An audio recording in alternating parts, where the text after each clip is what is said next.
Hello लोगोफोर, नोंथांमोनखौ दिनैनि video फिन खनसेबाव बरायनानै लानाय जाबाय। नोंथांमोना आंनि नैबे चेनेलावहाय इउटिउबारजों लोगोसे माखासे गुबुन आपडेटफोरखौ मोननो हानाय जागोन। थ'द' बिदिब्ला दिनैनि आपडेटखौ जागायदिनि।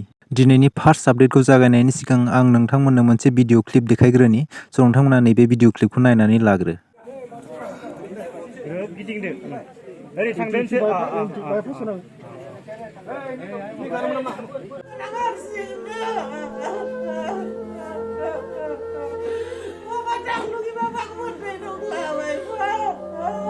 गोरबो खुंगुर बिफाया बे बुहुमखौ नागारनानै थांबाय। बिनि बिफाया बेहेरगाव एबसुनि एक्स प्रेसिडेन्टमोन आरो सानराइज कलेजनिबो एक्स प्रेसिडेन्टमोन।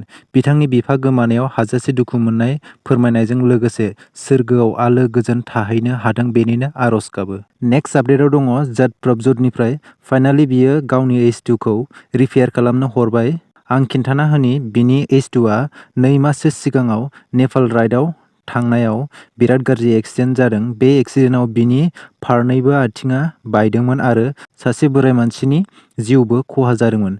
बेनि उनाव साननैसो सिगाङाव नेपालनिफ्राय बिनि H2आ दिल्लीयाव प्रभजतनि न'आव मोनफैयो आरो दायो रिपेयार खालामनो H2खौ दैथायहरो।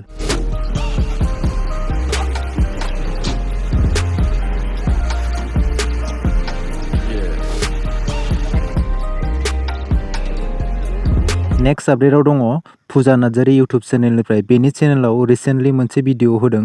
बे भिडिअनि क्लिपखौ नोंथांमोननो ससे होनि आं।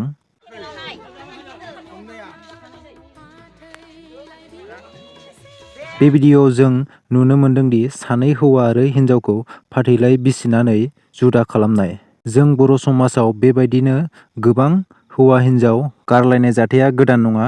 बेबायदि जाथाया जोंनि समाजाव बार जाफ्लेबाय थायो। बेनि मेन जाहोनखौ आंनि फारसेनिफ्राय बुंनो सानोब्ला उन्दै बैसोआव हाबा जानाय आरो सोलोंथाइनि गाहाय जेंनानि थाखाय जायो होननानै आं सानो। बे जाथाया जादों बिश्वनाथ जिल्लायाव। नोंथांमोना बे भिडिअनि सोमोन्दै मा बुंनो सानो कमेन्टआव गावनि बुंफोरथिखौ खिन्थाहरदो। नेक्स्ट आपडेटआव दङ रायजोनि खौरां फेसबुक पेजनिफ्राय। बेनि सोमोन्दै बुंनायनि सिगां आं ससे भिडिअ क्लिप होग्रोनि। हाग्रामा दालाङाव मागो दमासि फोरबो फालिनायनि मुङाव भोजपुरी डीजे बड'लेण्डआव बिहारनि डीजे। बे भिडिअआव खिन्थानाय जादों दि हाग्रामा दालाङाव भोजपुरी डीजे।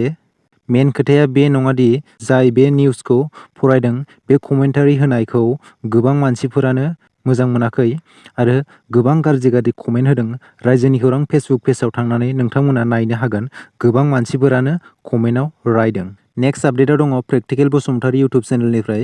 बिथाङा गावनि चेनेलाव मोनसे भिडिअ आपल'ड खालामनानै फोरमायदों दि 6 दाननि गेजेराव 100K साबस्क्राइबार नांगौ होननानै, नङाबा फासि नांनानै थैगोन होनना बिथाङा बुंदों।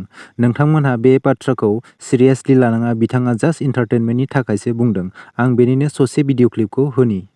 माने आदा आंनो बे 6 मासावहाय 1 लाख साबस्क्राइबार नांगौ। नङाला आं फासि नांना थैगोन।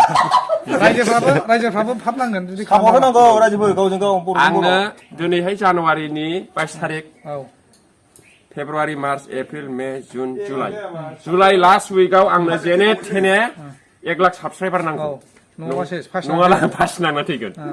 नेक्स्ट आपडेटआव दङ 2 आरो 3 फेब्रुवारियाव सेथि एनुवेल फांसन काम 5थि एनुवेल कनफारेन्स घ्वुपुर बड' पर्टेल एस'सिएशन सनितपुर डिस्ट्रिक्टनि घ्वुपुर हालामनि सिङाव थानाय 1 नं बिजयपुर मावरिया गेलेग्रा फोथाराव सनितपुर डिस्ट्रिक्ट बड' कालचारेल एस'सिएशननि बानजायनायाव मोनसे कालचारेल प्रग्राम खुंफुंनो आखायाव लादों।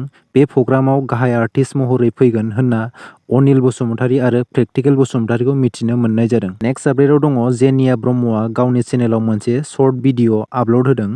बेहाय गावनो बिमा आरो फिसाजोनि रल खालामदों।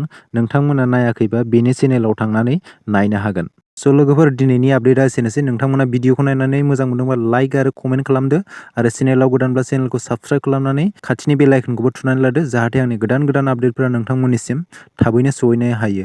लोगो मोनफिनगोन गुबुन मोनसे भिडिअआव। दिनैनि थाखाय एसेनोसै। बाय बाय।